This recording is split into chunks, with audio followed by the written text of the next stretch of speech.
geniali anche. Harry, ti fermo perché diamo il benvenuto qui su Radio Rossonera, bentornato in realtà, perché c'era già stato come nostro ospite Nicolò Ceccarini. Ciao Nicolò.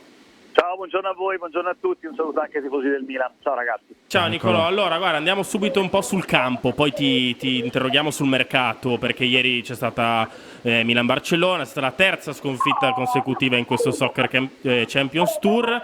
Le tue impressioni su queste prime 3 partite e sulle varie novità introdotte da Pioli?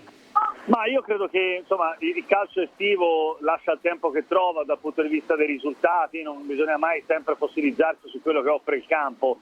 Io credo che sia importante che la squadra poi sia pronta, come del resto vale per tutte le altre formazioni di Serie A, per l'inizio della stagione e per l'inizio del campionato. Il Milan è stato molto rivoluzionato, da quando è andato via Tonali sono arrivati 8 acquisti, oggi ci sarà Musa, che sarà l'8º, e quindi a maggior ragione il Milan sta cambiando pelle, sta cambiando volto. Un allenatore deve piano piano anche inserire i suoi giocatori nuovi, fargli capire la mentalità che ci deve essere nel campionato di Serie A.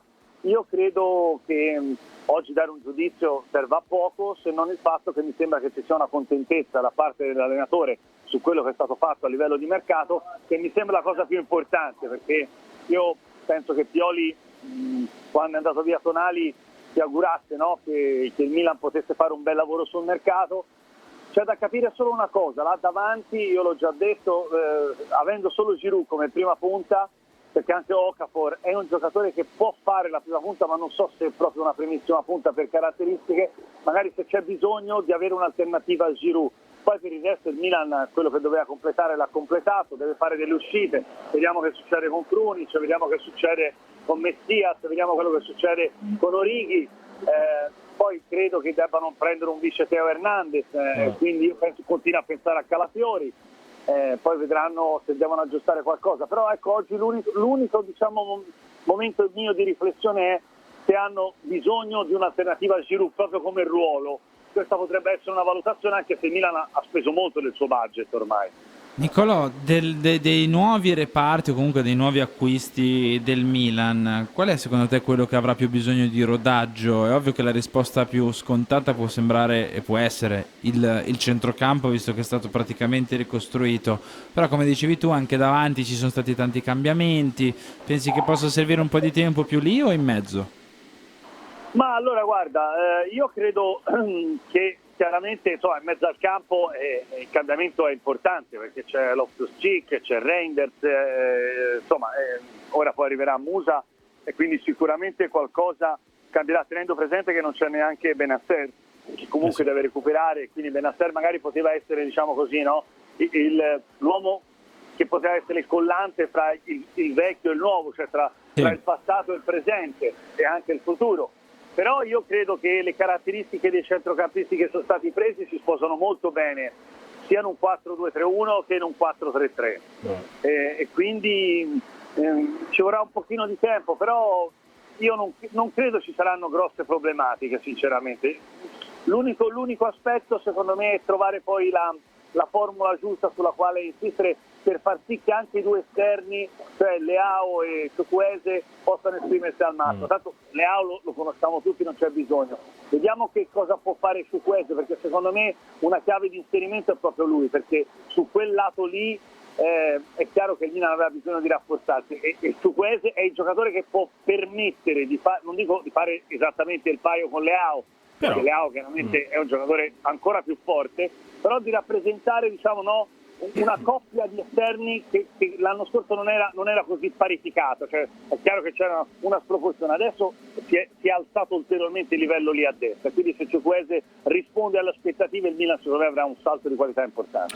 Restando sul mercato, Nicolò, io ti chiedo ovviamente di Krunic, ne hai parlato anche tu prima, intanto ti volevo chiedere cosa ti risulta chiaramente dell'offerta del Fenerbahce, e come sostituti si parla di Hjulmand, anche se era dato in direzione Sporting Lisbona, e con diverse altre uscite, addirittura ieri si è parlato di Koop Meiners. Cosa ne pensi? Allora, Koop Meiners mi sembra che costi tanti soldi, forse in questo momento non è plausibile, perché è un giocatore che, voglio dire, viene valutato tantissimo dall'Atalanta e non credo sia fattibile in questo momento un'operazione in uscita di Koop Meiners. Ha delle valutazioni che possono essere normali, insomma, quantomeno diciamo possono essere valutabili nella maniera giusta. Per quanto riguarda invece il discorso di Krunic, sì, c'è questa trattativa in uscita, non so a che livello, a che punto siamo. Hjulmand vogliono 20 milioni, poi è chiaro che magari se tu ci metti nell'operazione un altro giocatore che potrebbe essere Colombo oppure qualcun altro, allora potresti abbassare il prezzo, perché non è ancora fatto niente in uscita su Hjulmand, anche se c'è lo Sporting, ma ci sono anche altre squadre. Certo, Hjulmand, se mi chiedi che cosa ne penso, a me piace molto, perché è un giocatore sia fisico che tecnico e che è tutto compiazzato, però tutto dipende sempre dal budget che è rimasto. L'ultima cosa, Nicolò, per quanto riguarda la questione delle uscite, cioè il capitolo uscite, ovviamente i nomi, diciamo, sopra il livello del mare, dell'iceberg del mare, sono quelli di Origi e Ballo Touré. Sotto ci sono De Ketelaere, Salmaker e chi altro? Ma c'è anche Adli, no? Voglio dire che comunque c'è da sistemare anche Adli. Pobega per me resta, quindi non ho nessun dubbio su Pobega. Sai, i giocatori poi alla fine da far uscire sono questi, non credo ce ne sia. Poi è chiaro che alcuni giovani sono andati, abbiamo parlato qualche tempo fa della posizione di Daniel Maldini, e Daniel Maldini ha trovato la sua collocazione in Empoli. Adesso a questo punto penso a Colombo, che potrebbe essere un altro, no, di quelli in uscita, ma che il Milan prima di far uscire vuole un attimo attendere. Ecco, io direi che il quadro mi sembra abbastanza questo, poi molto dipende anche da se c'è un'occasione e allora la puoi sfruttare, allora fai una valutazione se c'è un esubero in un altro reparto, però fondamentalmente i nomi sono questi. Nicolò, in extremis, l'ultimissima che ti faccio, secondo te il Milan ha un po' un problema in difesa, è un po' corto in difesa tra prestazioni non proprio eccelse di Kier e, a mio avviso e a nostro avviso, una fascia destra difensiva che di garanzia ad oggi in difesa soprattutto sembra darne ben poche?